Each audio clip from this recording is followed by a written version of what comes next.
તો ઉત્તર પ્રદેશના ગાઝિયાબાદમાંથી નકલી દૂતાવાસનો પર્દાફાશ થયો છે। નકલી દેશોના નામ ઉભા કરી નકલી દૂતાવાસ ખોલ્યાનો પર્દાફાશ થયો છે।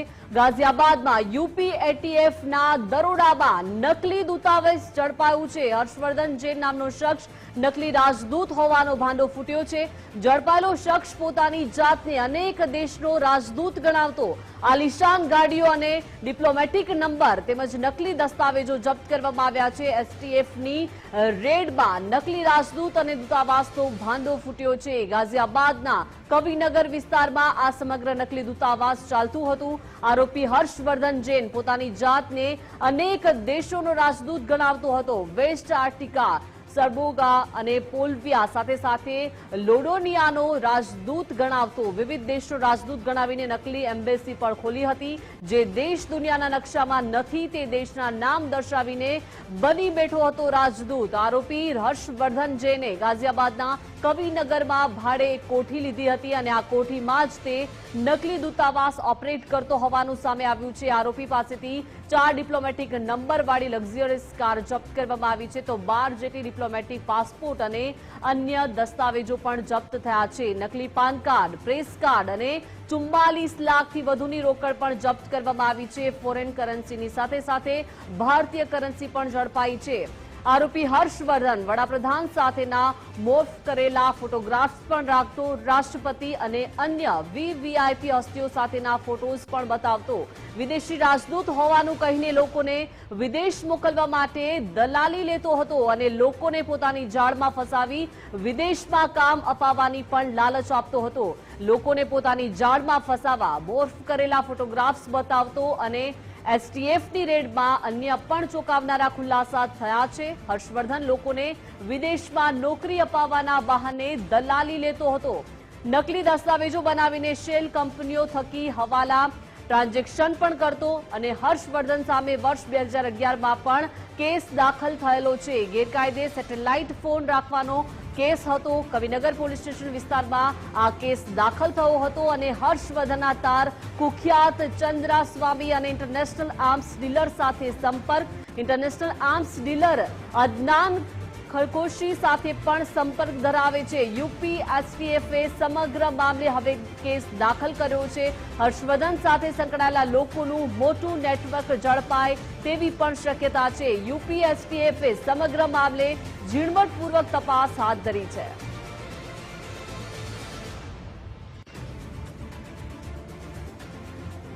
फ्लैग ही रहते थे मुझसे। किस चीज के रहते थे? ब्लू कलर का कुछ फ्लैग, कुछ स्मॉल कंट्रीज के फ्लैग रहते थे, माइक्रो कंट्रीज के। अच्छा, एम्बेसी की गाड़ियाँ भी रहती थी यहाँ पर? हाँ, मर्सिडीज ही रहती थी उसमें। अच्छा, लग्जरी गाड़ियाँ होती थी? और हाँ, मर्सिडीज ही। हाँ जी, सेडान। कुछ नहीं, ऐसे ध्यान ही नहीं दिया ज्यादा, ऐसे लगता था कि नॉर्मली नहीं। अच्छा, किसी ने आपको बताया कि ये दूतावास है, एम्बेसी है, कुछ इस तरीके? नहीं, हमें लगता था कि डिप्लोमेट रह रहे, ये नहीं पता था कि साथ में ही एम्बेसी है। अच्छा, डिप्लोमेट। हाँ, ये लगता था कि डिप्लोमेट है, कार है, फ्लैग है। ये तो ही पता था कि एम्बेसी तो सारी दिल्ली में, यहाँ कैसे आ गई एम्बेसी? कभी भी नहीं है सर। नहीं, हमें लगा डिप्लोमेट रह रहे होंगे, कभी ले लिया होगा घर, पर ये नहीं लगा कि एम्बेसी क्या होते। किसको लगेगा कि साथ वाले घर में एम्बेसी है?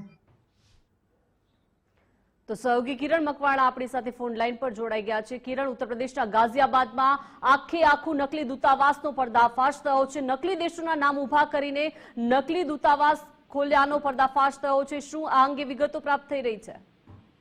દીપિકા, આ ઉત્તર પ્રદેશના ગાઝિયાબાદમાં હર્ષવર્ધન જૈન નામનો શખ્સ જે છે જે ઘણા કેટલાક સમયથી આ રીતે આખું પોતાનું નેટવર્ક ચલાવતો હતો। આની મોડસ ઓપરેન્ડી એવી હતી કે જે પણ દેશના નામ જે ક્યાંય નકશામાં ના હોય એવા દેશના નામ દર્શાવવાના અને એ દેશનો રાજદૂત બની બેસવાનું, પ્લસ એની જોડે એવા લોકો સંપર્ક કરતા કે જેને વિદેશ જવું હોય, કોઈને વિદેશમાં નોકરી મેળવી હોય, એવા લોકોને એ લોકો એની જાળમાં ફસાવતો। પછી એ લોકો જોડે આખી સ્કીમ કરે કે ભાઈ મારી જોડે વડાપ્રધાનના પણ સંપર્ક છે, હું આટલી ઊંચી પોસ્ટ પર છું, રાજદૂત છું અને જો આટલા દેશના મારી જોડે રાજદૂત હોવાના પુરાવા પણ છે।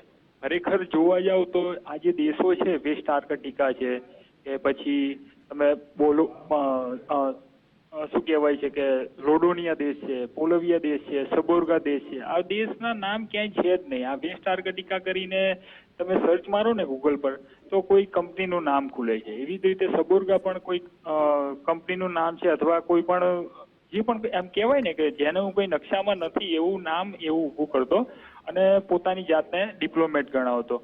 હવે થયું એવું કે લોકો જ્યારે આને જાળમાં ફસતા ગયા એટલે સ્વાભાવિક છે કોઈને વિદેશ જવું હોય એટલે દુનિયામાં એવા ઘણા દેશો છે કે જેના નામ આપણને પણ ખબર ના હોય અથવા જેને જવું છે એને પણ એ દેશની ભૌગોલિક સ્થિતિ ખબર ના હોય અને એવા નકલી દસ્તાવેજો બતાવે અને પછી કહે કે ભાઈ તમને હું વિદેશ મોકલી દઈશ, તમે ચિંતા ના કરશો. એ લોકો જોડે હવાલા મારફતે પૈસા લેતો, પૈસા લઈને આખું આ રેકેટ ચલાવતો. હવે પાછું વિદેશી લક્ઝુરિયસ કાર પણ એની જોડે હતી અને BMW હોય, મર્સિડીઝ હોય, જેગુઆર હોય, આવી એવી કંપનીઓની ગાડીઓ પણ એ રાખતો અને એના ઝાંસામાં લોકોને ફસાવતો.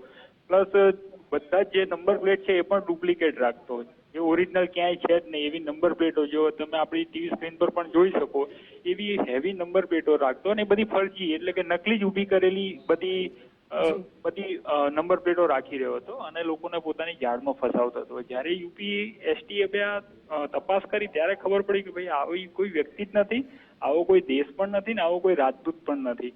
હર્ષવર્ધન અગાઉ પણ 2011માં આવા સ્કીમ રચતો હતો અને ઉત્તર પ્રદેશના ગાઝિયાબાદના કવિનગરમાં 2011ની સાલમાં સેટેલાઇટ ફોન રાખવાના કેસમાં પણ એની ધરપકડ થઈ ચૂકેલી છે અને એની સામે કેસ પણ છે. એટલે હાલ તો ઉત્તર પ્રદેશ પોલીસે આ જે આખો વૈભવી લાઈફસ્ટાઈલ, નકલી દેશો અને નકલી જે રાજદૂત બની બેઠેલો હર્ષવર્ધન છે એની સામે તપાસ તેજ કરી છે અને આના તાર ક્યાં સુધી જોડાયેલા છે, ઇન્ટરનેશનલ રેકેટ કેટલા સમયથી ચાલતું હતું અને આ રેકેટની અંદર કોણ કોણ સામેલ છે એને લઈને પણ તપાસ કરી રહ્યા છે. જી બિલકુલ, આભાર કિરણ વિગત સાથે જોડાયા તે બદલ.